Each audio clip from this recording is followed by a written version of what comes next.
Psychology and physiology, এটা second class. আমাদের first ক্লাসে আমরা স্পোর্টস সাইকোলজির কিছু বেসিক বিষয় নিয়ে আলোচনা করেছিলাম।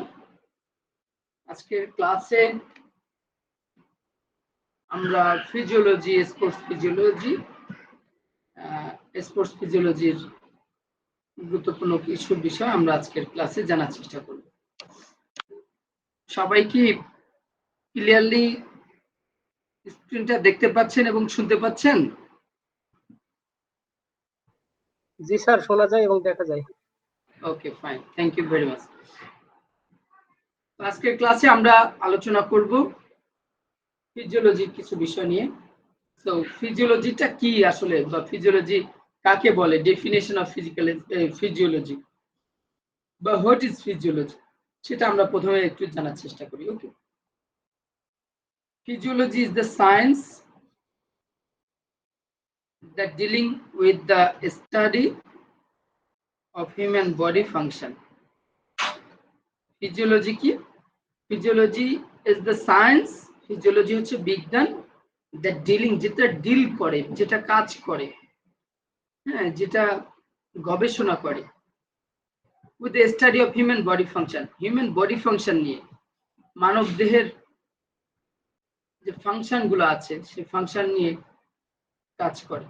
ফিজিওলজি হলো এমন একটি বিজ্ঞান যা মানব দেহের কার্যকারিতা নিয়ে গবেষণা করে। তাহলে ফিজিওলজি কি? The science that dealing with the study of human body function. Physiology হলো এমন একটি বিজ্ঞান যা মানব দেহের কার্যকারিতা নিয়ে গবেষণা করে। এটাই হচ্ছে ফিজিওলজি। ওকে, এখন দেখেন আমাদের দরকার স্পোর্টস ফিজিওলজি। ফিজিওলজিটা তো জানলামই, এখন স্পোর্টস ফিজিওলজি। স্পোর্টস ফিজিওলজি হলো ফিজিওলজির একটি শাখা। It's the branches of physiology. Sports physiology is the branches of physiology. যেটা কি করে? ক্রিয়া ও ব্যায়ামের প্রভাবের উপর মানুষের শরীর কিভাবে প্রতিক্রিয়া করে। ধরেন আপনি খেলাধুলা করছেন অথবা আপনি এক্সারসাইজ করছেন, সেই এটার প্রভাবে আপনার শরীর কি রিঅ্যাক্ট করে, আপনার শরীরের মধ্যে ইন্টারনাল পার্টগুলা কি করে বা কি ঘটে, এবং কিভাবে পারফরমেন্স উন্নত করা যায় তা অধ্যয়ন করে। এবং আপনি যে লেভেলের এক্সারসাইজ করছেন এটা আরো কিভাবে ডেভেলপ করা যায়, যে টাইপের স্পোর্টস করছেন আপনার পারফরমেন্সটাকে আরো কিভাবে ইনক্রিজ করা যায়, সেটা নিয়ে কি করে? এটা অধ্যয়ন করে। এটি ক্রীড়াবিদদের শরীরের কার্যক্ষমতা, কষ্ট সহ্য করার ক্ষমতা, পুনরুদ্ধার প্রক্রিয়া এবং সেরা ফলাফল অর্জনের জন্য প্রয়োজনীয় ফিটনেস এবং প্রশিক্ষণ পদ্ধতির উপর গুরুত্ব দেয়। তাহলে এই যে স্পোর্টস ফিজিওলজি কিসের উপর গুরুত্ব আরোপ করেছে? ক্রীড়াবিদদের শরীরের কার্যক্ষমতা, ফিজিক্যাল অ্যাবিলিটি, কষ্ট সহ্য করার ক্ষমতা অর্থাৎ বা ইন্ডুরেন্স ক্যাপাসিটি বলতে পারেন, সহনশীলতা, পুনরুদ্ধার প্রক্রিয়া, যখন আমরা কোনো ইনজুর্ড হই বা অসুস্থ হয়ে যাই সেটাকে আবার মানে কামব্যাক, ওই ইনজুরি থেকে প্রিভেনশনের পরে আমরা যেন আবার স্পোর্টসে বা এক্সারসাইজে ফিরে আসতে পারি, এই যে প্রসেসটা ট্রিটমেন্টের মাধ্যমে বা এক্সারসাইজ এর মাধ্যমে, এবং সেরা ফলাফল অর্জনের জন্য প্রয়োজনীয় ফিটনেস এবং প্রশিক্ষণ পদ্ধতির উপর গুরুত্ব দেয়। তাহলে স্পোর্টস ফিজিওলজিটা কি? যদি আমি ইংরেজিতে একটু শর্টকাটে বলি তাহলে যেটা হবে, যেটা দাঁড়ায়, আপনারা এভাবে করতে পারেন, ইংরেজিতে ওটা লিখতে পারেন। ইংরেজিতে ফিজিওলজির সংজ্ঞাটা আপনারা দেখছেন,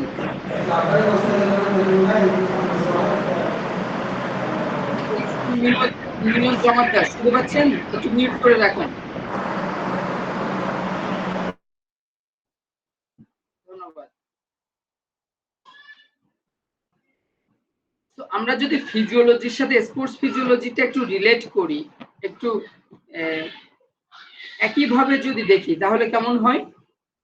আমরা বলতে পারি ফিজিওলজি মানে বলা হচ্ছে physiology is the science that dealing with the study of human body function just এখানে আমরা স্পোর্টস ফিজিওলজির জায়গাতে যদি আমরা এমনটা লিখি, sports physiology is the science that dealing with the study of human body function by the effect of exercise or sports, participation in sports by the effect of exercise. শুধু এটা শেষে শুরুতে দিবেন sports physiology is the science that dealing with the study of human body function by the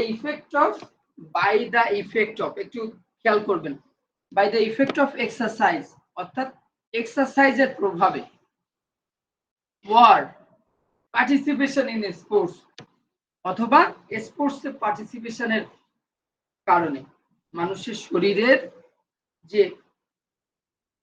internal যে প্রসেসটা হয়, যে প্রক্রিয়া ঘটে, ঠিক আছে, মানুষের শরীর কিভাবে প্রভাব ফেলে, এটাই হচ্ছে স্পোর্টস ফিজিওলজি। আশা করি বুঝতে পেরেছেন। আর যদি বাংলাতে এভাবে লিখতে চান, স্পোর্টস ফিজিওলজি ফিজিওলজির একটা পার্ট বা একটা শাখা যা ক্রিয়া এবং ব্যায়ামের প্রভাবের উপর মানুষের শরীর কিভাবে প্রতিক্রিয়া করে এবং কিভাবে পারফরমেন্স উন্নত করা যায় তা অধ্যয়ন করে। এটাই এতটুকু দিলেই হবে। আরো বেশি যদি কেউ মনে রাখতে চান তাহলে ফাইন। এখন আসি স্পোর্টস ফিজিওলজির বেশ কয়েকটা মানে খুব গুরুত্বপূর্ণ কিছু দিক রয়েছে স্পোর্টস ফিজিওলজি। দেখেন, নাম্বার 1, শারীরিক কার্যক্রম এবং পারফরমেন্স। শারীরিক কার্যক্রমটা কি? Physical activities and performance. ক্রিয়া বা ব্যায়ামের মাধ্যমে শরীর কিভাবে শক্তি উৎপাদন করে। আপনি একটা এক্সারসাইজ করছেন, আপনি খেলাধুলা করছেন, এটার মাধ্যমে আপনার শরীর কিভাবে শক্তি উৎপাদন করে, কিভাবে বিভিন্ন অঙ্গ প্রত্যঙ্গ একত্রে কাজ করে এবং এদের পারফরমেন্স কিভাবে উন্নত করা যায় তা বিশ্লেষণ করা। ধরেন আপনি ফুটবল খেলছেন, এটার মাধ্যমে আপনি কি করছেন? রানিং করছেন, বল আসলে বল রিসিভ করছেন, বল আপনার টিমমেটদেরকে পাস দিচ্ছেন, আবার দৌড়ে ডিফেন্স করছেন, মানে বিভিন্ন টাইপের অ্যাক্টিভিটিস করছেন। আবার দর্শকের কথা শুনছেন, অনেকে অ্যাপ্রিসিয়েট করছে, ভালো কথা বলছে, কেউ আবার বকাবকি করছে, সবগুলাই শুনছেন। মানে মাল্টিপল কাজ আপনি এট দ্য সেম টাইম করছেন। তো এই যে ফিজিক্যাল অ্যাক্টিভিটিস, এটার পাশাপাশি আপনার এই যে আমরা যে অ্যাক্টিভিটিস গুলো করি, ইভেন আমাদের শরীরের যে বিভিন্ন অঙ্গ প্রত্যঙ্গ কিভাবে মুভ করছে, আমি যখন স্পিডে দৌড়াচ্ছি আমার পায়ের অ্যাঙ্গেলটা কেমন হচ্ছে, আমার হাতের পজিশনটা কেমন হচ্ছে, আমি যখন হেড করছি আমি জাম্প কিভাবে দিচ্ছি, আমার হেডের পজিশনটা কেমন হচ্ছে। তো এই সবগুলো ব্যাপার, এগুলা কিন্তু স্পোর্টস ফিজিওলজির পার্ট। যে এই যে বা আমার হার্ট ওই সময় কেমন, আমার হার্টবিট কেমন, আমার পালস রেট কেমন, ঠিক আছে, আমার ব্লাড ঠিকমতো পাম্প করছে কিনা বা করলেও কি পরিমাণে। তো এই টাইপের যে অ্যাক্টিভিটি, যেটা স্পোর্টস ফিজিওলজির পার্ট। এখন এইগুলা কিভাবে, এই সব কিছু সমন্বয় কিভাবে আমাদের পারফরমেন্সটাকে, কিভাবে আমাদের যে আমাদের পারফরমেন্সটাকে উন্নত করা যায়, ডেভেলপ করা যায়, সেটা বিশ্লেষণ করা। এটা হচ্ছে শারীরিক কার্যক্রম এবং পারফরমেন্স। নাম্বার 2, উন্নত প্রশিক্ষণ পদ্ধতি। যখন আমরা স্পোর্টস ফিজিওলজি সম্পর্কে জানতে পারবো, তখন আমাদের প্রশিক্ষণের ধরন বা পদ্ধতি কিন্তু আমাদের সেরকমই হবে। এই জন্য দেখবেন প্রত্যেকটা দেশের জাতীয় দলগুলোতে কিন্তু ফিজিওলজিস্ট নিয়োগ দেওয়া থাকে, স্পোর্টস ফিজিওলজিস্ট। তারা যেটা করে, ওই প্লেয়ারদেরকে অ্যানালাইসিস করে। সে যখন বোলিং করছে, তার বল বারবার কি হচ্ছে, নো হয়ে যাচ্ছে। নো হওয়ার কারণ সামনের পাটা বেশি দূরে চলে যাচ্ছে, যে কারণে পপিং ক্রিজের বাইরে পা যাওয়াতে তার নো হচ্ছে। এখন নোটা কেন হচ্ছে, তার স্টেপটা কতটুকু, প্রত্যেকটা স্টেপ সে কেমন নিচ্ছে, কত দূর থেকে কত ডিস্টেন্স থেকে সে রানিং করছে, ইভেন যখন ফাইনাল স্টেপটা নিচ্ছে তখন তার পায়ের গ্যাপ কতটুকু থাকছে, তার জুতার কোনো সমস্যা আছে কিনা, দৌড়াতে কোনো অসুবিধা হচ্ছে কিনা, পায়ের অ্যাঙ্গেলের পা ফেলতে যে কোনো অসুবিধা হচ্ছে কিনা, এই যে পার্ট গুলো অ্যানালাইসিস, ইভেন ওই সময় তার কোন মাসেল কাজ করছে, কিভাবে সে মুভ করছে, সবগুলা স্পোর্টস ফিজিওলজি পার্ট। সো যদি আমরা আমাদের প্রশিক্ষণ পদ্ধতিটাকে যদি মানে অলওয়েজ যদি বেস্ট অপশন গুলো আমরা জানতে পারি, উন্নত প্রশিক্ষণ পদ্ধতি জানতে পারি, এটা তখন আমাদের স্পোর্টস ফিজিওলজি কিন্তু আমাদেরকে সহযোগিতা করবে। স্পোর্টস ফিজিওলজিস্টরা এই টাইপের অ্যাক্টিভিটিস করেন, ঠিক আছে। ইভেন এটার মাধ্যমে যখন ওনারা কোচদেরকে জানান ওই প্লেয়ারটা যখন দৌড়ান তখন উনি দৌড়ান বেশি স্পিডে দৌড়ালে উনি মাসেল ক্রাম্প করে বা উনি ইনজুর্ড হয়ে যান, তো তাহলে ওনাকে কেমন স্পিডে দৌড়ানো দরকার, ওনার ওই মাসেলের পজিশন কি বা কিভাবে ওই মাসেলটা মুভ করে, এইগুলো অ্যানালাইসিস স্পোর্টস ফিজিওলজিস্টরা করে থাকেন। সো বিভিন্ন প্রশিক্ষণ পদ্ধতির প্রভাব এবং সেগুলি কিভাবে দৌড়বিদদের ফিটনেস এবং পারফরম্যান্স উন্নত করতে সাহায্য করে তা অধ্যয়ন করা। আরো একটা গুরুত্বপূর্ণ দিক, পুনরুদ্ধার প্রক্রিয়া, ক্রিয়া বা ব্যায়ামের পর শরীর কিভাবে পুনরুদ্ধার হয় এবং আঘাত বা ক্লান্তি থেকে দ্রুত সুস্থ হতে সাহায্যকারী পদ্ধতি নির্ধারণ করা, যেটা আগে বলছিলাম রিকভারি প্রসেস যেটা থাকে। কেউ হঠাৎ করে অসুস্থ হয়ে গিয়েছে, সে অসুস্থতা থেকে কিভাবে নিজেকে রিকভারি করবে সেটা সম্পর্কে।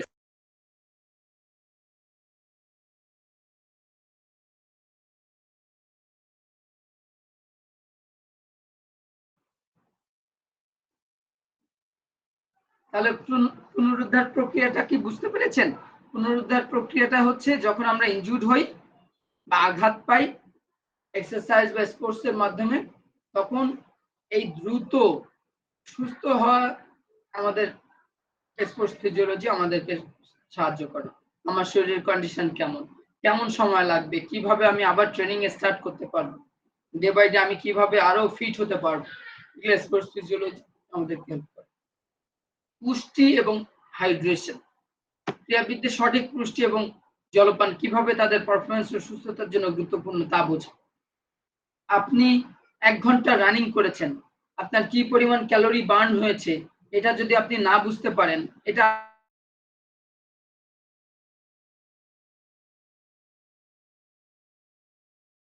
এনার্জি পাবেন, কোন টাইপের খাবার আপনি রিকভারির সময় খাবেন, যখন ডিউরিং দ্য ম্যাচ কি কি খেতে হবে।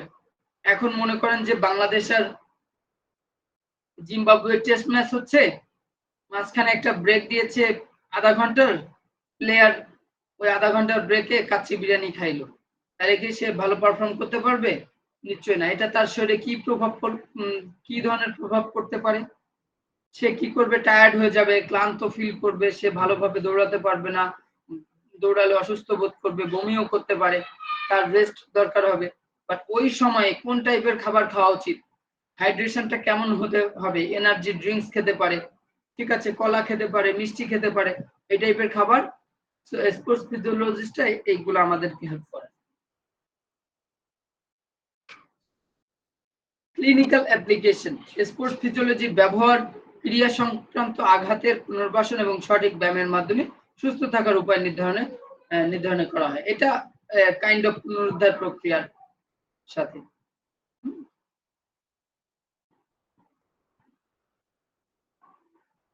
এখন পুনরুদ্ধারের মধ্যে রয়েছে যেমন আঘাতও হতে পারে, আপনি টায়ার্ড হয়ে গিয়েছেন, আপনার কি পরিমাণ রেস্ট দরকার।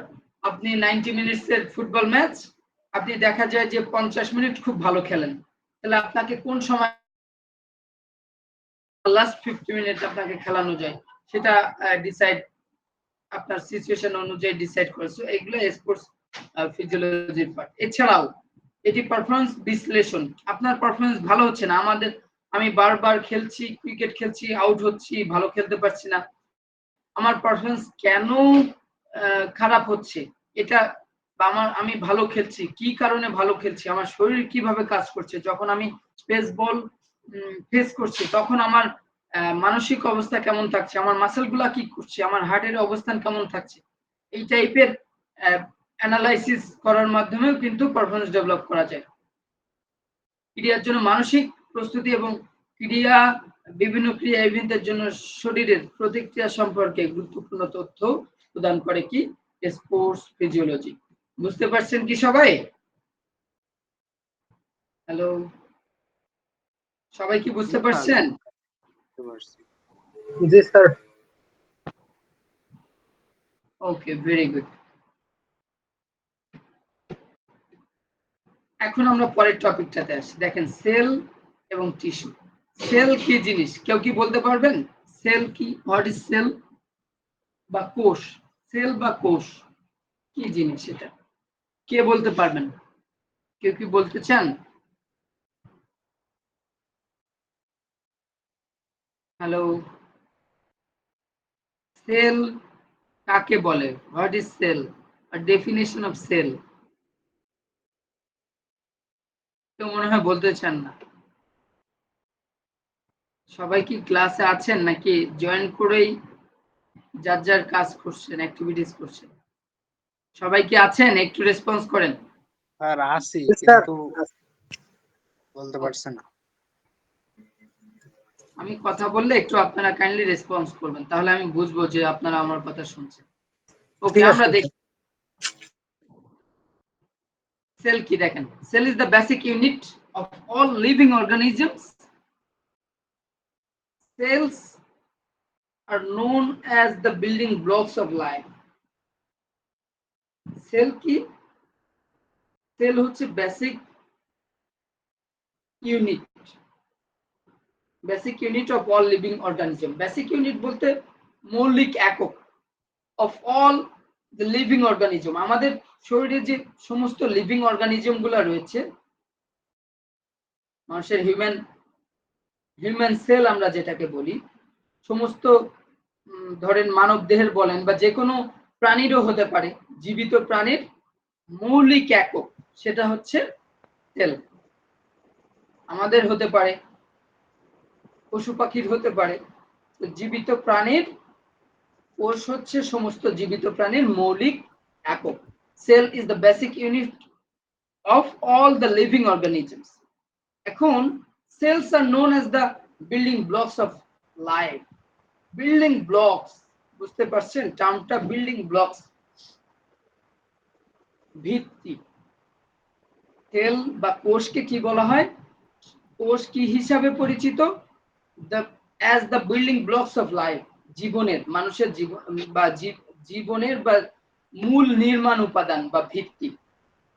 আমাদের হতে পারে, পশু পাখির হতে পারে, অন্য প্রাণীর হতে পারে। তাহলে কোষ কি? Basic unit of all living organisms, and this is also known as the building blocks of life. এখানে আরেকটা সংজ্ঞা দেওয়া আছে নিচে বাংলায়। কোষ হলো জীববিজ্ঞানের মৌলিক একক, যা জীবদেহের সব ধরনের কার্যক্রম সম্পাদন করে। এটি জীবের শারীরিক এবং কার্যকরী কাঠামোর ভিত্তি। কোষই জীবনের মৌলিক ইউনিট এবং সমস্ত জীবন্ত অঙ্গই প্রাথমিকভাবে কোষ দ্বারা গঠিত। অল দ্য লিভিং অর্গানিজমস যেটাকে বলছি, এই সবকিছুর প্রাথমিক ভাবে এটা কি দিয়ে গঠিত? সেল বা কোষ দিয়ে। আমাদের যত লিভিং অর্গানিজমস আছে, এগুলার প্রত্যেকটা প্রাণীর বেসিক যে ইউনিট, এটা কি? সেল। এখন আসেন টিস্যু কি জিনিস? টিস্যু বা কলা। পরীক্ষার সময় অনেক সময় টিস্যু এভাবে লেখা আসতে পারে, অনেক সময় কলা লেখা আসতে পারে, অনেক সময় ইংরেজিতে টিস্যু লেখা আসতে পারে পরীক্ষার খাতায়। তো এই জন্য এই বাংলাটাও দিয়েছি, ইংরেজিটাও দিয়েছি, যাতে করে আপনারা পরীক্ষা আসলে যেন বুঝতে পারেন। দেখেন, next level in organism after sale is tissue. সেলের পরে যে অর্গানিজমটা আছে, নেক্সট যে লেভেলটা আছে, সেটাই হচ্ছে টিস্যু। টিস্যু কি? কোষের একটি গোষ্ঠী যা একযোগে কাজ করে এবং একটি নির্দিষ্ট কার্যকরী ভূমিকা পালন করে। জীবদেহের টিস্যুগুলি একসাথে কাজ করে শরীরের বিভিন্ন অঙ্গ এবং সিস্টেম গঠন করে। জীবদেহে যতগুলা টিস্যু আছে, এগুলা কি করে? সব একসাথে কাজ করে শরীরের বিভিন্ন অঙ্গ এবং সিস্টেম গঠন করে। এখানে আমরা যদি মাসেল টিস্যু বলি, টিস্যু অনেক প্রকারের আছে। তো এখানে একটু পরে আমরা আরো ডিটেইল জানতে পারবো। টিস্যুর প্রকারভেদ। টিস্যু কয় প্রকার? প্রাথমিকভাবে টিস্যু হচ্ছে 4 প্রকার। ঠিক আছে? Number 1, epithelial tissue. Epithelial tissue কি? এটার বৈশিষ্ট্য হচ্ছে কোষগুলো খুব ঘন ঘন সাজানো থাকে এবং সাধারণত এটি স্তর ও বহু স্তরের আবরণ তৈরি করে। এটি শারীরিক পৃষ্ঠ এবং অঙ্গের অভ্যন্তরীণ অংশে আবরণ প্রদান করে। আপনাদের যেটা জানা দরকার টিস্যু কত প্রকার ও কি কি, এতটুকু জানলেই হবে। টিস্যু কাকে বলে, কত প্রকার ও কি কি। টিস্যু কত প্রকার? 4 প্রকার। Number 1 epithelial tissue, number 2 connective tissue, number 3 muscular tissue যেটাকে মাসেল টিস্যু বলা হয়, নাম্বার 4 নার্ভাস টিস্যু বা নার্ভাস টিস্যু। তাহলে টিস্যু হচ্ছে কত প্রকার? 4 প্রকার। আর টিস্যু কাকে বলে? The next level in organism after sale is tissue. খুব শর্টকাটের সংজ্ঞা এটা, আপনারা ইংরেজিতে চাইলে লিখতে পারেন। বুঝতে পেরেছেন টিস্যু কত প্রকার? একটু রেসপন্স করেন। 4 প্রকার, 4 প্রকার। 4 প্রকার। নাম্বার 1, নাম্বার 1 ভুলে গিয়েছেন? সবাই একটু রেসপন্স করেন। টিস্যু 4 প্রকার। টিস্যু কি কি?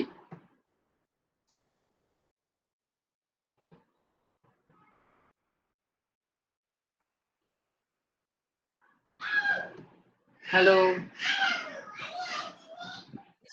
স্যার শুনতে পাচ্ছি কিন্তু ওগুলো মুখস্থ করা হয়নি স্যার, একটু মুখস্থ করতে হবে। 4 প্রকার টিস্যু জিজ্ঞাসা করেছি, কি কি কে বলতে পারবেন? ওকে, দেখেন epithelial tissue, epithelial tissue, connective tissue, muscular tissue, nervous tissue. আমরা একটু বৈশিষ্ট্য আর অ্যাক্টিভিটিসটা পড়ি। তো এপিথেলিয়াল টিস্যু কার্যক্রম কি? শরীরের পৃষ্ঠে একটি আবরণ তৈরি করে, অভ্যন্তরীণ অঙ্গের স্তর সৃষ্টি করে এবং শোষণ, রূপান্তর এবং সুরক্ষায় ভূমিকা পালন করে। এবং ত্বক এবং অন্ত্রের পৃষ্ঠ, এটা হচ্ছে এপিথেলিয়াল টিস্যু। কানেকটিভ টিস্যুর অ্যাক্টিভিটিস কি? এটার বৈশিষ্ট্যটা আগে জানি। কোষগুলো সাধারণত বিচ্ছিন্নভাবে থাকে এবং বিভিন্ন ধরনের উপাদানে মেশানো থাকে, যেমন কোলাজেন এবং এলাস্টিন ফাইবার। এটার কার্যক্রম হচ্ছে শরীরের অঙ্গ এবং টিস্যু একত্রে সংযুক্ত করে এবং সহায়তা প্রদান করে। হাড়, রক্ত, চর্বি এবং টেন্ডন, এগুলো হচ্ছে কানেকটিভ টিস্যু। মাসকুলার টিস্যু কি? মাসেল টিস্যু যেটা বলছি, মাসকুলার টিস্যু দীর্ঘ এবং স্লিম কোষ দ্বারা গঠিত, যা সংকোচন করতে সক্ষম। অর্থাৎ আমাদের যে মাসেল গুলা রয়েছে, এই মাসেলের মধ্যে যে টিস্যু গুলা রয়েছে সেটাই হচ্ছে মাসকুলার টিস্যু। এটা কি করতে সক্ষম? সংকোচন, মাসেল কন্ট্রাকশন, যেটাকে এক্সটেনশন। আমরা যখন দৌড়াই আমাদের পায়ের মাসেল মুভ করে। আমরা যখন এক্সারসাইজ করি, যে অঙ্গ প্রত্যঙ্গের এক্সারসাইজ করি সেই অঙ্গ প্রত্যঙ্গের মাসেল কি করে? কন্ট্রাকশন করে। কার্যক্রম: শরীরের চলন, শক্তি উৎপাদন এবং বিভিন্ন শারীরিক কার্যক্রম নিয়ন্ত্রণ করে থাকে মাসকুলার টিস্যু। নার্ভাস টিস্যু বা নার্ভাস টিস্যু নিউরনের মতো বিশেষ কোষ দ্বারা গঠিত, যা তথ্য সংগ্রহ, প্রক্রিয়া করে এবং প্রেরণ করতে সক্ষম। এটার কার্যক্রম, এটা কি অ্যাক্টিভিটিস করে? স্নায়ু সিস্টেমের মাধ্যমে সংকেত প্রেরণ এবং সমন্বয় করে, যেমন মস্তিষ্ক, মজ্জা এবং স্নায়ু। আমাদের যে স্নায়ু সিস্টেমটা আছে এটার মাধ্যমে তথ্য আদান প্রদান করে। এটা কম্বিনেশনটা ঠিক রাখে, যেমন আমাদের মস্তিষ্কে এবং মজ্জা এর সাথে স্নায়ু। সেই 4 প্রকারের টিস্যু আমরা পড়লাম। টিস্যু কত প্রকার? 4 প্রকার: এপিথেলিয়াল, কানেকটিভ, মাসকুলার, নার্ভাস। কেউ কি কিছু বলছেন? আলামিন না স্যার, কারণ তো কিছু চালু করা আছে ওই যে। আলামিন তালুকদার একটু কাইন্ডলি মিউট করে রাখেন। আপনি কি শুনতে পাচ্ছেন?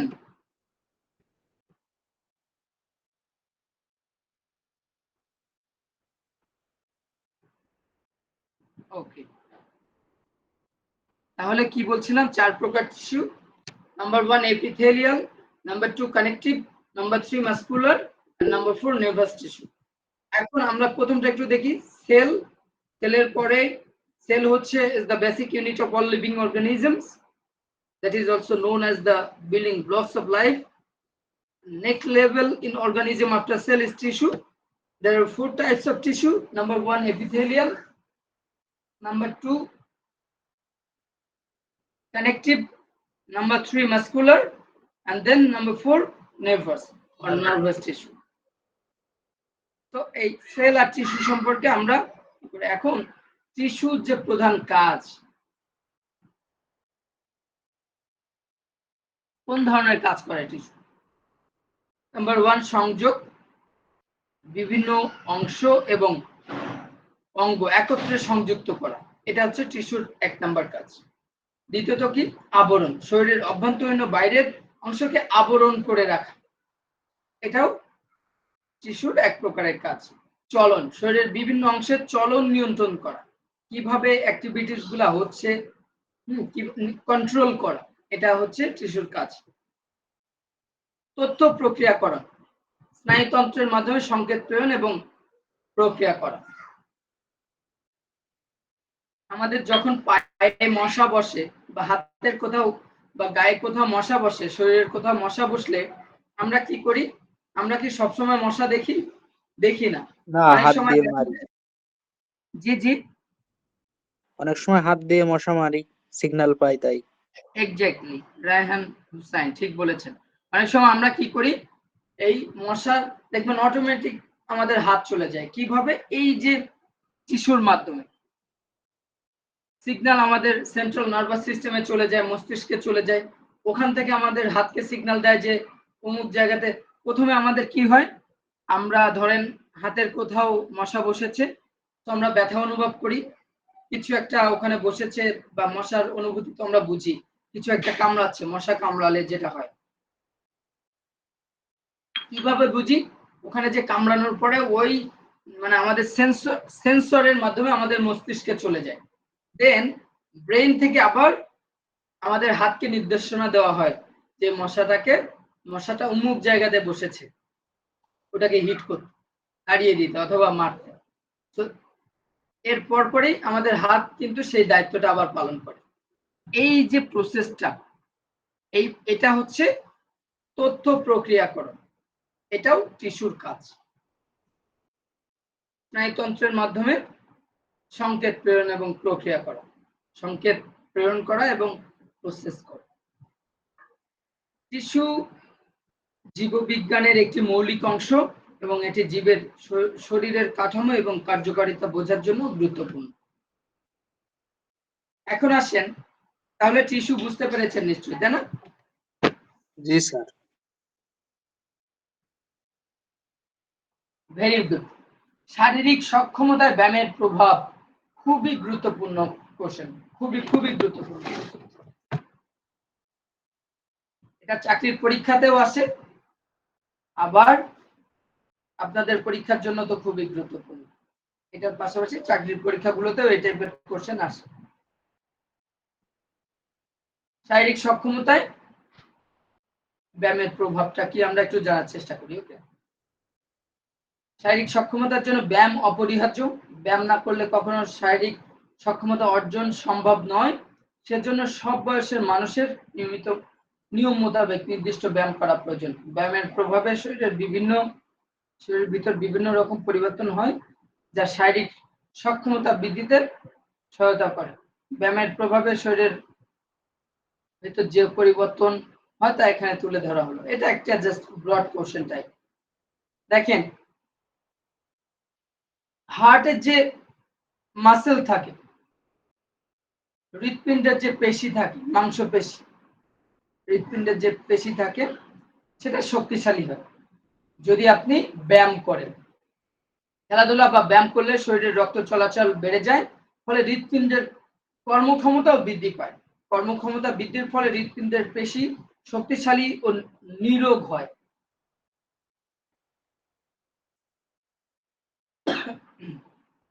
যত বেশি ফিজিক্যাল অ্যাক্টিভিটিস করবেন, খেলাধুলো করবেন, ব্যায়াম করবেন, তত কি হবে?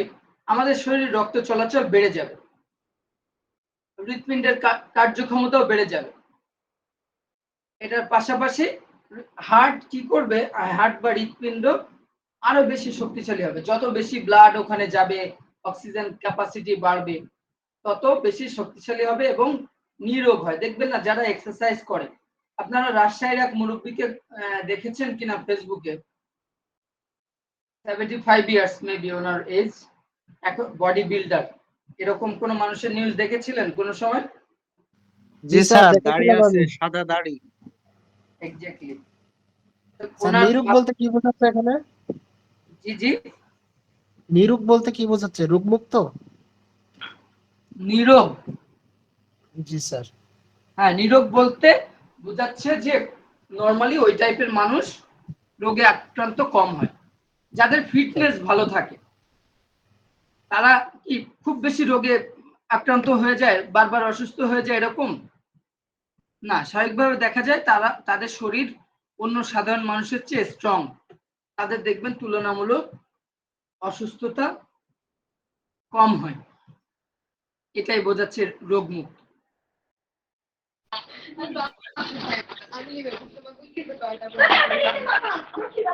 ইসলাম, শিমলা ইসলাম শুনতে পাচ্ছেন? মিউট করে রাখেন। হ্যাঁ হ্যাঁ শুনতে পারি, কিন্তু আমাকে কি Okay. দেখা যাইতেছে?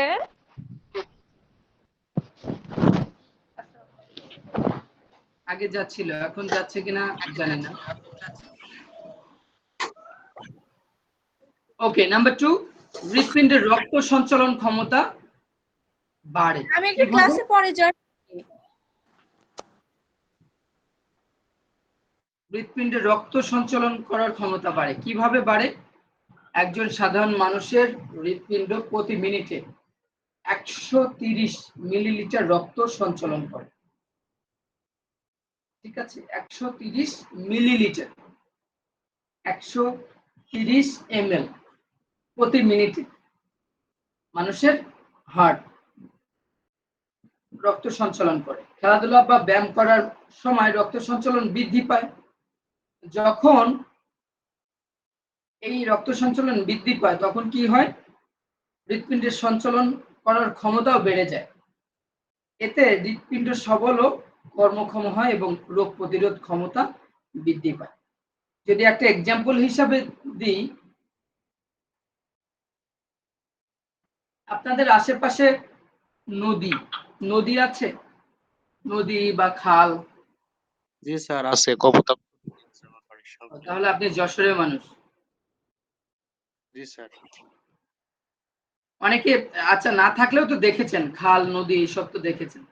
তো নদীতে জোয়ার ভাটা হয়, জোয়ারের সময় পানি বৃদ্ধি পায়, আবার ভাটার সময় কি পানি কমে যায়। এটা সাগর সাগর থেকে আর কি পানিগুলো আসে। যখন ছোট ছোট খালের মধ্যে এই নদীর পানি প্রবেশ করে তখন ওই জোয়ারের সময় পানি ভরে যায়, দেখবেন একদম নদী খালগুলা কানায় কানায় ভরে থাকে পানিতে। আবার যখন ভাটা হয়, এই ভাটার সময় পানিগুলো কমে খালে অল্প পানি থাকে। যেসব নদীতে জোয়ার ভাটা হয় সেই সব নদী কি দিনে দিনে ছোট হয় নাকি বড় হয়? একটু বলেন দেখি, নদী বা খাল।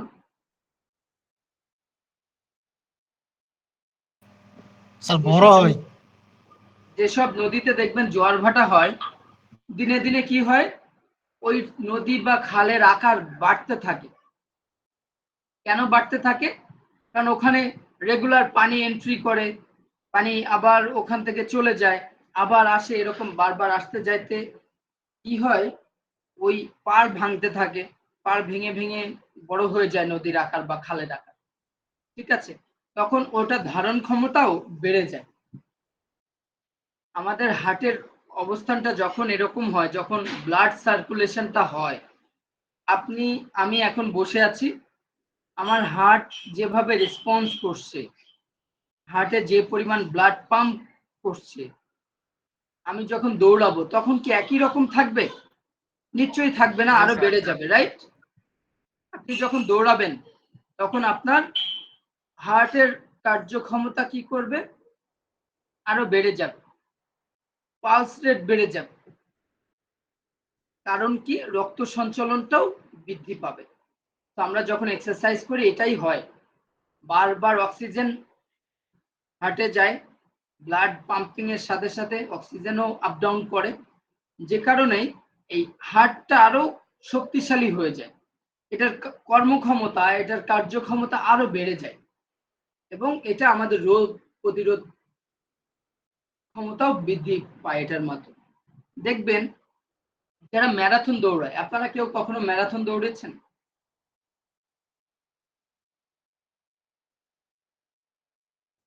ম্যারাথন কি জিনিস কেউ জানেন, বলতে পারবেন?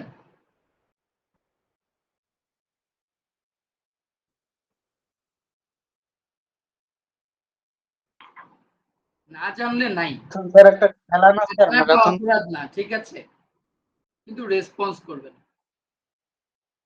ম্যারাথন হচ্ছে লং ডিস্টেন্স রান। এটার অ্যাকচুয়াল ম্যারাথনের ডিস্টেন্স হচ্ছে 26 মাইল 385 গজ, যেটা 42 কিলোমিটারের মতো। তো দেখবেন যারা ম্যারাথন দৌড়ায়, লং ডিস্টেন্স দৌড়ায়, তাদের ফিজিক চিকন হয়, ফিজিক চিকন হয়, কারণ লম্বা সময় তাদের দৌড়াতে হয়। বডি কম্পোজিশনটা এমন ভাবে প্র্যাকটিস করতে করতে এমন হয়ে যায় যাতে তার কার্যক্ষমতা, শরীরের কার্যক্ষমতা অনেক বৃদ্ধি পায়। তো যারা প্রফেশনাল খেলোয়াড়, তারা কি করে, তাদের হার্টের ক্যাপাসিটি আর আমাদের নর্মাল মানুষের হার্টের ক্যাপাসিটি কিন্তু একরকম না। তারা দেখবেন বাংলাদেশের অনেক ট্রায়াথলন অ্যাথলেট আছে, ট্রায়াথলেট যাদেরকে বলা হয়, যারা সুইমিং, সাইক্লিং, রানিং তিনটা একসাথে করে। তো অনেকেই আছে এক এক দিন প্র্যাকটিস করে সাইক্লিং এর 150 কিলো 200 কিলো করে সাইকেল চালায় প্রত্যেক দিন, এরকম মানুষও বাংলাদেশে আছে। তো তার কাজ করার ক্ষমতা আর আপনার আমার কাজ করার ক্ষমতা কি একরকম হবে? জি না। হ্যাঁ স্যার। কখনোই না। Cristiano Ronaldo, Lionel Messi, Maradona, Neymar, Mbappe, ওই টাইপের প্লেয়ারদের কাজ করার অ্যাক্টিভিটিস আর আমাদের কাজ করার অ্যাক্টিভিটিস কি একই রকম হবে? আমরা যদি না স্যার। ট্রেনিং করি তাদের সমানে আমরা ট্রেনিং করতে পারবো? তাদের যে বডি ফিটনেস, তাদের যে বডি ব্যালেন্স, তাদের যে হার্টের ক্যাপাসিটি, লম্বা সময় ধরে জাতীয় দলকে প্রেজেন্ট করছে, সারা বিশ্বকে তাক লাগিয়ে পারফরমেন্স দেখাচ্ছে, তাক লাগানো পারফরমেন্স দেখাচ্ছে, এগুলা কি আমাদের দ্বারা তাদের মতো পারফরমেন্স করা সম্ভব? লম্বা সাধনা দরকার। তো এটার কারণ কি? এই যে ফিজিক্যাল অ্যাক্টিভিটিস এবং স্পোর্টস, এটার মাধ্যমে আস্তে আস্তে তাদের স্কিল ডেভেলপ হয়েছে। এখন এই আমরা শারীরিক সক্ষমতায় ব্যায়ামের প্রভাব পড়ছিলাম।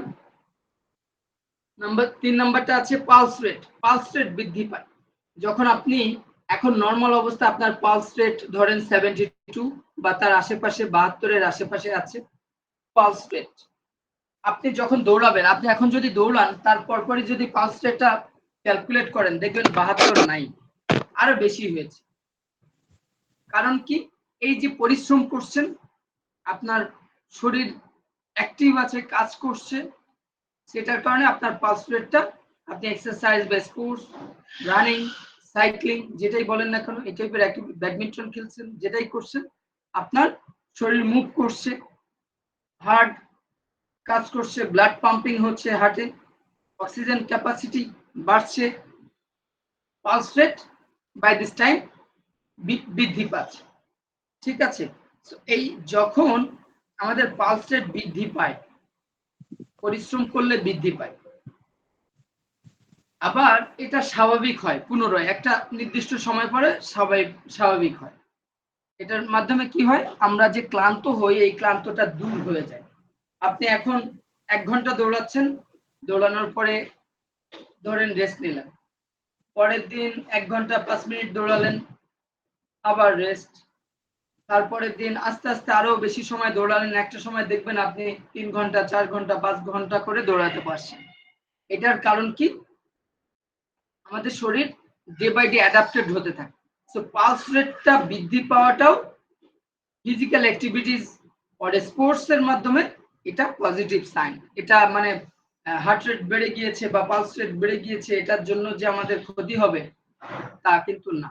বাট নর্মাল অবস্থা, আপনি স্বাভাবিক অবস্থা আছেন, আপনার পালস রেট হঠাৎ করে অনেক বেশি হয়েছে, এটা অ্যাবনর্মাল। রক্ত চলাচল বাড়ে, এতক্ষণ বলছিলাম খেলাধুলা বা ব্যায়াম করলে শরীরে রক্ত চলাচল বেড়ে যায়, ফলে সাধারণ মানুষের চেয়ে খেলোয়াড়দের মাংসপেশি, হৃৎপিণ্ড ইত্যাদির কর্মক্ষমতা বৃদ্ধি ও সবল থাকে। যখন দেখবেন খেলোয়াড়দের বডি শেপটাই আলাদা, তাদের মাসেল গুলাই আলাদা, কারণ কি এই অ্যাক্টিভিটিস করতে করতে তাদের লেভেলটাই অন্যরকম হয়ে গেছে। এটা কারণ কি তারা শুধুমাত্র এই পরিশ্রম করে, প্রপার ট্রেনিং করে, শুধু ট্রেনিং না প্রপার ওয়েতে ট্রেনিং করে, যার কারণে তাদের শরীরে রক্ত চলাচল বাড়ে। যখনই রক্ত চলাচল বাড়ে তখন এটার মাধ্যমে শারীরিক বিভিন্ন দিকের আমাদের ডেভেলপমেন্ট হতে থাকে। আপনি একটা গাছ লাগালেন, সবাই শুনতে পাচ্ছেন? হ্যাঁ জি স্যার। আপনি একটা বৃক্ষরোপণ করলেন, একটা গাছ, চারা গাছ লাগালেন এবং আপনি ওটাতে কখনোই পানি দিলেন না। ওই গাছ কি আপনার মতো আশানুরূপ ফল দিবে? আপনি আশা করছেন যেটা আমি বুড়া বয়সে খাবো বা আমি এখান থেকে 5 বছর পরে ফল দিবে, ব্যাপক ফল দিবে, তা কি সম্ভব? আপনি তাকে যদি টেক কেয়ার না করেন, পরিচর্যা না করেন, নিশ্চয় সম্ভব না, রাইট? আমাদের শরীরটাও এরকম, আপনি যদি ঠিকমতো পানি না খান, আপনি যদি ঠিকমতো হাইড্রেশন সাপোর্ট না নেন, ঠিকমতো পরিমাণ মতো ক্যালোরি যদি আপনি না খান, তাহলে আপনার শরীরের অবস্থা অন্যরকম হয়ে যাবে। আপনি হয়তো আপনার কাজের ক্ষমতা কমে যাবে, বাট আপনি যদি প্রপার ওয়েতে কাজ করেন দেখবেন কার্যক্ষমতা বেড়ে যাবে। ঠিকমতো হাইড্রেশন নিচ্ছেন, নিউট্রিশন ঠিকমতো নিচ্ছেন, যার কারণে আপনার ফিজিক্যাল অ্যাক্টিভিটিস করতেও সুবিধা হবে। ঠিক আছে, রক্তকণিকা। ঠিক আছে, রক্তকণিকা 3 ধরনের থাকে। লোহিত, যেটাকে রেড ব্লাড সেল বলে, ব্লাড সেল হচ্ছে রক্তকণিকা। ওকে, শ্বেত রক্তকণিকা, যেটাকে হোয়াইট ব্লাড সেল বলে, এবং অনুচক্রিকা, যেটাকে প্লাটিলেট বলা হয়। রক্তকণিকা হচ্ছে 3 ধরনের, আরবিসি, ডাব্লিউবিসি এন্ড অনুচক্রিকা, যেটাকে প্লাটিলেট। আরবিসি হচ্ছে রেড ব্লাড সেল রক্তকণিকা, এই 3 ধরনের। কি? Number 1 R B C, red blood cell. Number 2 white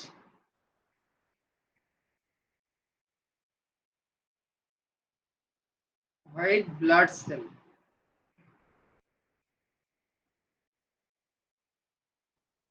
আর প্লাটিলেট, নাম্বার 3 প্লাটিলেট। তাহলে এই 3 ধরনের রক্তকণিকা থাকে, red blood cell, white blood cell এবং প্লাটিলেট।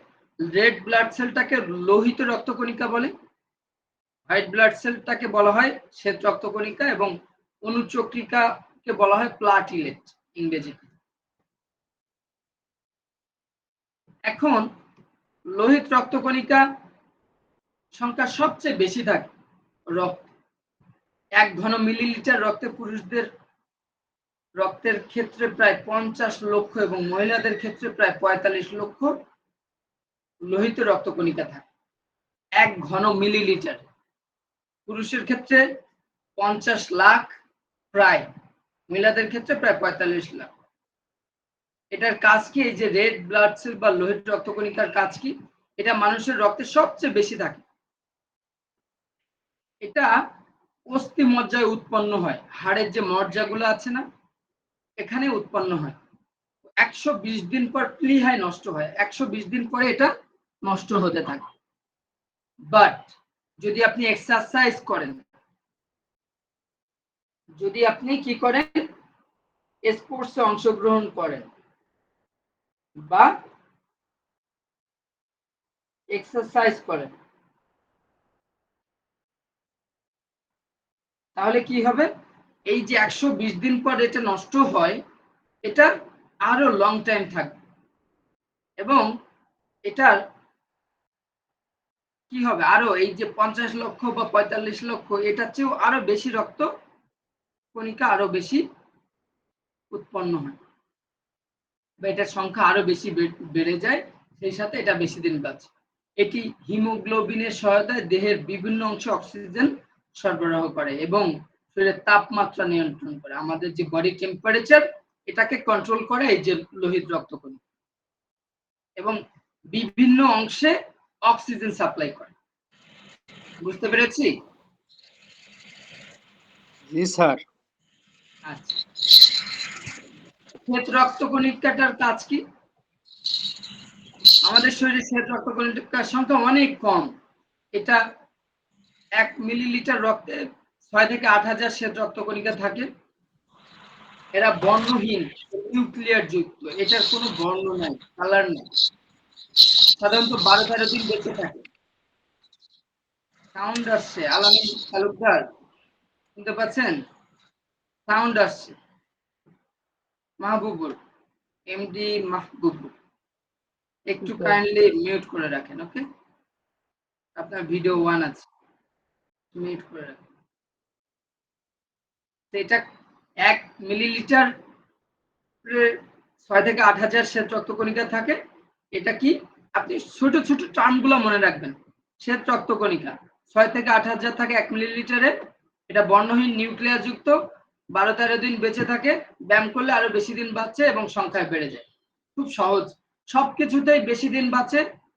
এক্সারসাইজ বা খেলাধুলা করলে আবার এটা সংখ্যাও বেড়ে যায়। কমন ডায়ালগ সবগুলাতে। শ্বেত রক্তকণিকা কি করে, রক্ত প্রবেশকারী যে জীবাণু এটাকে ঘিরে ফেলে, পুরো এটা এই জীবাণুটাকে নষ্ট করে দেয়, দেহকে রক্ষা করে, ফলে শারীরিক সক্ষমতা মজবুত ও শক্তিশালী হয়। হঠাৎ করে যদি আমাদের শরীরে কোনো রকম ভাইরাস অ্যাটাক করে, তো শ্বেত রক্তকণিকা ওই ভাইরাসটাকে অ্যাটাক করে, তাকে ঘিরে ধরে এবং ওইটাকে নষ্ট করে ফেলে।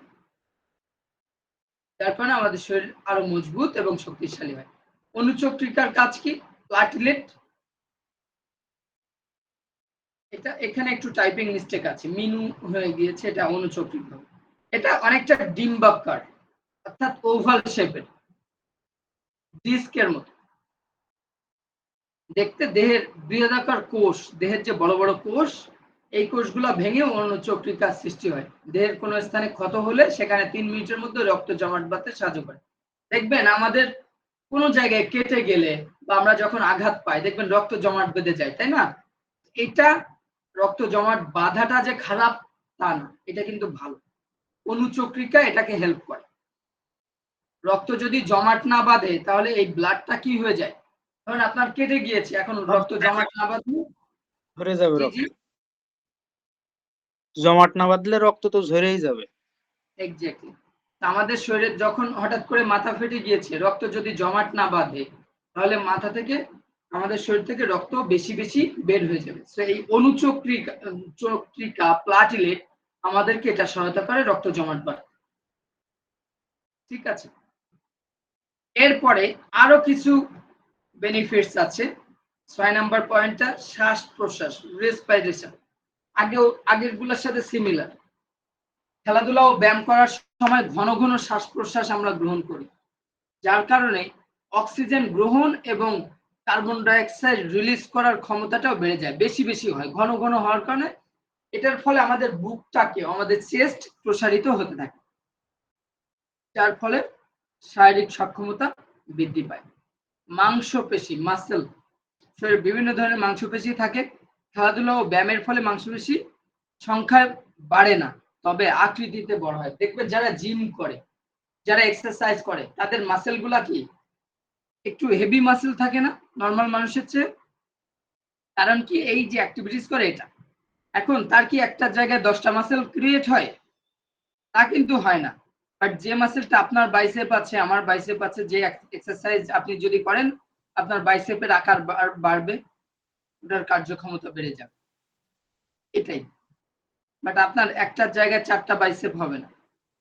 ডান হাতের বাইসেপটা বাড়ছে, এক্সারসাইজ করেছেন ডান হাতে, ও ডান হাতের বাইসেপ মাসেলটার পাওয়ার বেড়ে যাবে, মাসেল ক্যাপাসিটি বেড়ে যাবে। ঠিক আছে, মাসেলে ব্লাড সার্কুলেশনটা ভালো হয় যদি এক্সারসাইজ যদি করেন। এটা হচ্ছে মাংসপেশির ডেভেলপমেন্ট। তাহলে কি বুঝতে পেরেছেন পয়েন্টগুলো? ফিজিক্যাল অ্যাক্টিভিটিস বা স্পোর্টসে অংশগ্রহণ করলে এটার যে আমাদের শরীরের শারীরিক সক্ষমতায় এটার যে প্রভাব ফিজিক্যাল অ্যাক্টিভিটিসের বা ফিজিক্যাল এক্সারসাইজের বা ব্যায়ামের যে প্রভাব এটা কিন্তু খুবই গুরুত্বপূর্ণ।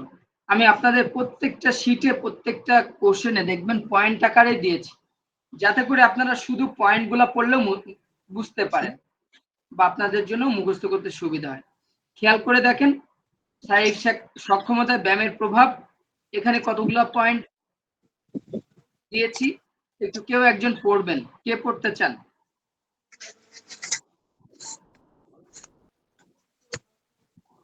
ললিতা রায়, আপনার ওখান থেকে সাউন্ড আসছে, একটু মিউট করে রাখেন। কেউ কি পড়তে চান? আমি পিডিএফটা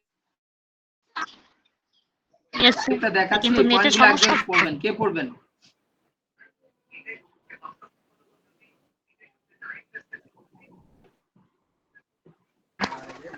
সবাই শুনতে পাচ্ছেন?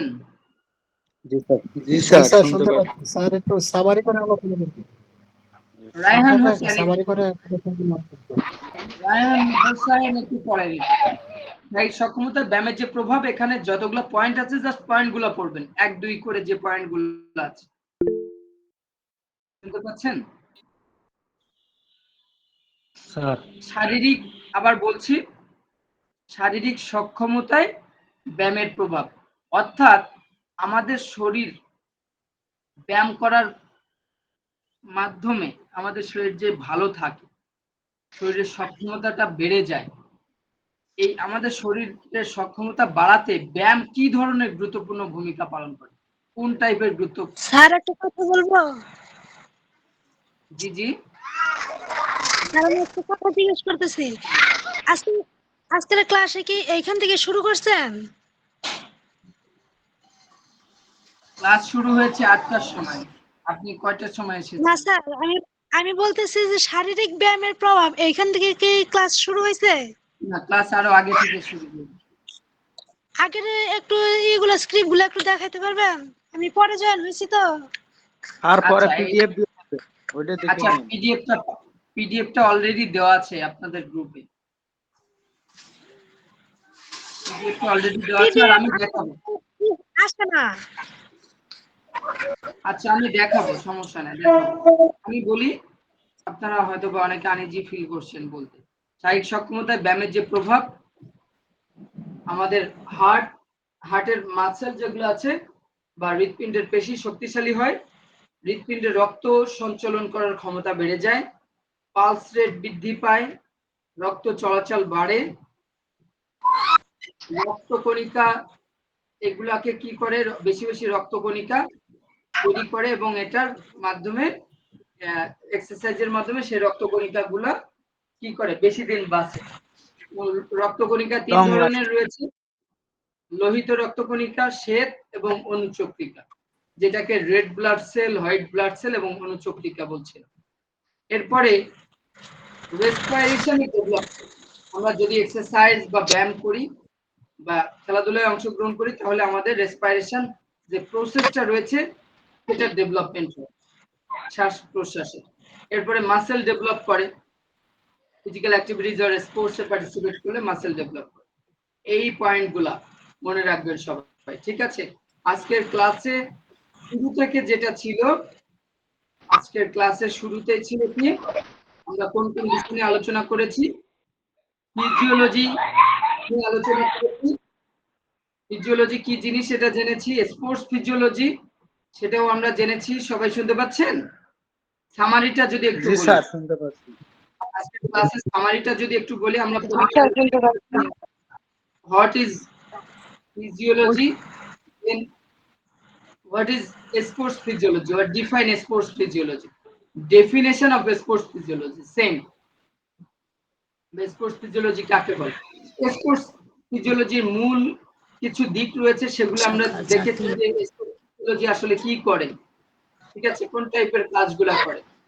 এর পাশাপাশি আমরা সেল নিয়ে আলোচনা করেছি, সেল, তারপরে টিস্যু, টিস্যু কাকে বলে, টিস্যু কত প্রকার, কি কি টিস্যু কয় প্রকার, 4 প্রকার: epithelial tissue, connective tissue, muscular tissue and tissue, এই 4 প্রকারের টিস্যু আমরা আলোচনা করেছি। টিস্যুর কাজ কি? প্রধান প্রধান যে কাজ, একটা হচ্ছে কমিউনিকেট করা, একটা আবরণ, একটা চলন, অর্থাৎ চলন বিভিন্ন অংশের যে অ্যাক্টিভিটি যেটা নিয়ন্ত্রণ, ইভেন যে তথ্য প্রক্রিয়াকরণ, বিভিন্ন সংকেতগুলা পাঠানো এবং প্রসেস করা, এগুলো হচ্ছে টিস্যুর কাজ। এরপরে লাস্টলি আমরা পড়েছি শারীরিক সক্ষমতায় ব্যায়ামের প্রভাব। এখানে শারীরিক সক্ষমতার বাইরেও যদি আপনারা কোনো পয়েন্ট পান সেটাও আপনারা চাইলে অ্যাড করতে পারেন। হৃৎপিণ্ডের বেশি শক্তিশালী হয়, হৃৎপিণ্ডের রক্ত সঞ্চালন ক্ষমতা বাড়ে, পালস রেট বৃদ্ধি পায়, রক্ত চলাচল বাড়ে, রক্তকণিকা 3 ধরনের, লোহিত, শ্বেত এবং অনুচক্রিকা। শ্বাস প্রশ্বাস বেড়ে যায়। শ্বাস প্রশ্বাস বেড়ে যাওয়া মানে যে খারাপ দিক তা না, নর্মাল অবস্থায় শ্বাস প্রশ্বাস বাড়লে সেটা খারাপ দিক, বাট আপনি খেলাধুলা করছেন, ব্যায়াম করছেন, এটার মাধ্যমে আপনার রেসপিরেশন ভালো কাজ করছে, বেশি হচ্ছে, রেস্ট নিচ্ছেন আবার ইজি হচ্ছে, এটা ভালো দিক। মাংসপেশি ডেভেলপ করে। এই টোটাল সামারিটা এটা। সবাই কি বুঝতে পেরেছেন? জি স্যার। জি স্যার। আচ্ছা, কিছু বিষয় একটু বলি, কিছু বিষয় একটু আপনারা মনে রাখবেন। আপনারা অনেকে বিভিন্ন গ্রুপে আপনারা আপনাদের গ্রুপগুলোতে অনেকে লিখেন যে কি কি বই কিনবো, কি করব, কিছুই তো বুঝতে পারছি না, এরকম অনেকে দেখা যায় যে আপনারা অনেকে রেগুলার ক্লাস করেন না। এখন সবার কাছে আমার রিকোয়েস্ট, আপনারা অ্যাটলিস্ট যতটুকু পারেন ক্লাস করেন, কারণ আপনি একটা সার্টিফিকেট নিয়ে কিন্তু ভালো কিছু করতে পারবেন না যদি আপনি কিছু না জানেন। স্যার একটা কথা, হাসিব শিকদার বলেন। স্যার আমাদের তো আগের ক্লাসের পিডিএফটা দেওয়া হয়নি। এটা কোনো আচ্ছা, টাইম আপনারা একটু কাইন্ডলি আপনার অফিসে যোগাযোগ করবেন। আমি সব যতগুলা ক্লাস হয়েছে সবগুলা পিডিএফ দিয়েছি। আমরা তো গ্রুপে বলছি দেওয়ার জন্য, তারপর তো দিল না তো। আচ্ছা, একটু কাইন্ডলি অফিসে যোগাযোগ করুন, তাহলে হবে। এখন আমি আমার কথাটা শেষ করি, হচ্ছে পিডিএফ গুলা সব একটা পিডিএফ এর মধ্যে ওই সাবজেক্টের সবগুলা দেওয়া আছে। যেমন আজকে যেটা পড়াচ্ছি basics of sports psychology and physiology, এটার প্রিভিয়াস একটা ক্লাস হয়েছে, ওই ক্লাসটাতেও এই এক পিডিএফ এর মধ্যে ওই ক্লাসটাও আছে, আজকেরটাও আছে, আবার যতদিন এইটার ক্লাস হবে সবগুলা পিডিএফ এটার মধ্যে আছে, একটার সাথে কম্বাইন করে দেওয়া একটা সাবজেক্টের।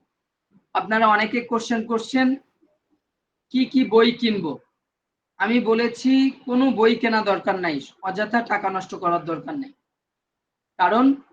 কারণ কি, আপনাদের এই কোর্সের জন্য বাজারে কোনো বই নাই, বাজারে এই কোর্সের জন্য কোনো বই নাই। হ্যাঁ, আপনারা বাজারে যদি খোঁজেন তাহলে কিছু বিপিএড এর গাইড পেতে পারেন, যেটা ন্যাশনাল ইউনিভার্সিটির আন্ডারে, ন্যাশনাল ইউনিভার্সিটির কিছু টিচাররা লিখেছেন।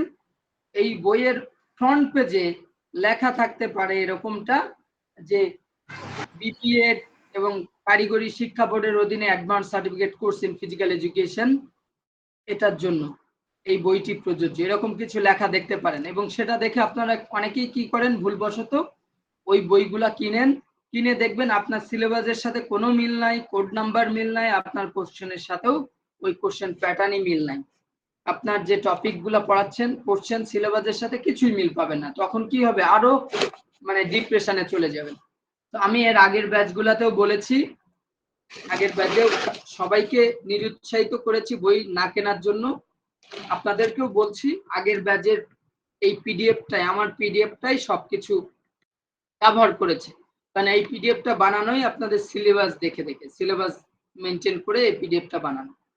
তো আশা করি আপনারা বই নিয়ে যারা ভাবছেন, হ্যাঁ আপনারা এই টপিকগুলো এখানে যে দিচ্ছি, এই টপিকগুলো ভিন্ন ভিন্ন বই থেকে যদি আপনারা নিতে পারেন, যদি কোনো বই পান সেখান থেকে নিতে পারেন, যদি কেউ অনলাইন সার্চ বা কোনো মাধ্যমে আরো বেশি বেশি জানতে চান নিতে পারেন, সেটা অ্যাপ্রিসিয়েট করছি। বাট আপনারা বই কিনলে দেখবেন বইয়ের সাথে কোনো কিছু মিল নেই, ঠিক আছে? স্যার পিডিএফ এর ফটোকপি কি আমরা অফিস থেকে নিতে পারবো?